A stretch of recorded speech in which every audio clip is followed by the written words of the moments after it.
नीतिसूत्रे अध्याय 27 उद्याची खात्री मानू नको, कारण एका दिवसात काय होईल हे तुला कळत नाही. स्वमुखाने नव्हे तर इतरांनी, आपल्या तोंडाने नव्हे तर परक्यांनी तुझी प्रशंसा करावी.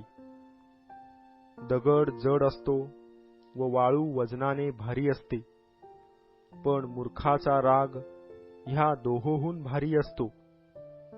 क्रोधाची निष्ठुरता व कोपाचा तडाखा ही पुरवली, पण प्रेम संशयापुढे कोण टिकेल? झाकलेल्या प्रेमापेक्षा उघड शब्द ताडण बरे.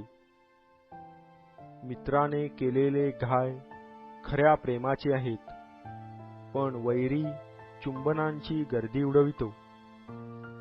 झालेल्या जीवाला मधाचा वीट येतो, पण भुकेल्या जीवाला कोणतीही कडू वस्तू गोड लागते. स्वस्थान सोडून भ्रमण करणारा मनुष्य आपले कोटे सोडून भटकणाऱ्या पक्षासारखा आहे. तेल व सुगंधी द्रव्ये मनाला आल्हाद देतात, त्याप्रमाणे मनापासून मसलत देणाऱ्या मित्राचे माधुर्य होय. स्वतःच्या व आपल्या बापाच्या मित्राला सोडू नको.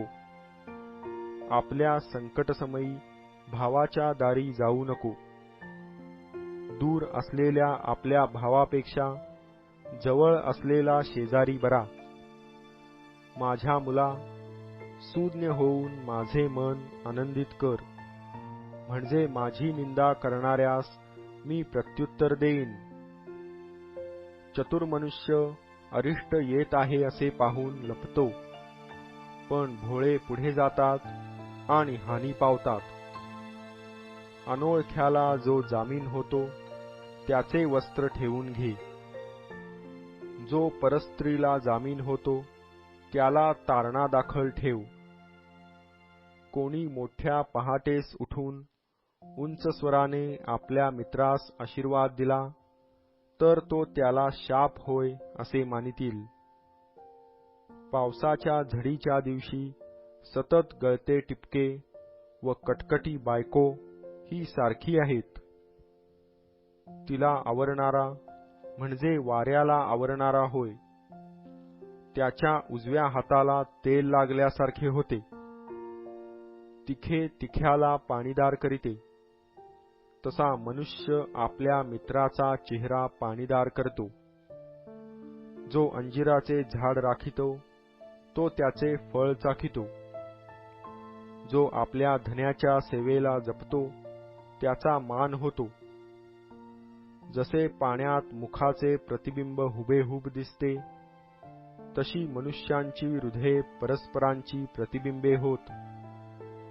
अधोलोक व विनाशस्थान ही कधी तृप्त होत नाहीत, आणि मनुष्याचे नेत्रही कधी तृप्त होत नाहीत.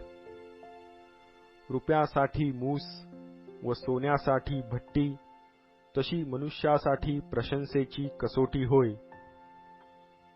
कुटलेल्या धान्याबरोबर मूर्खाला उखळात घालून मुसळाने कुटले तरी त्याची मूर्खता त्याला सोडणार नाही. तू आपल्या शेरडा मेंढरांची स्थिती पाहत जा. आपल्या कळपावर चांगली नजर ठेव, कारण संपत्ती सदा टिकत नाही. राजमुकुट तरी पिढ्यानपिढ्या टिकेल काय? वाळलेले गवत जाऊन त्या जागी कोवळे गवत उगवते. डोंगरांवरील हिरवळ कापून गोळा करीतात. वस्त्रांसाठी कोकरे आहेत. बकरी शेताचे मोल आहेत. तुझ्या व तुझ्या घराण्याच्या अन्नापुरते आणि तुझ्या दासीच्या पोषणापुरते शेळ्यांचे दूध तुझ्याजवळ आहे.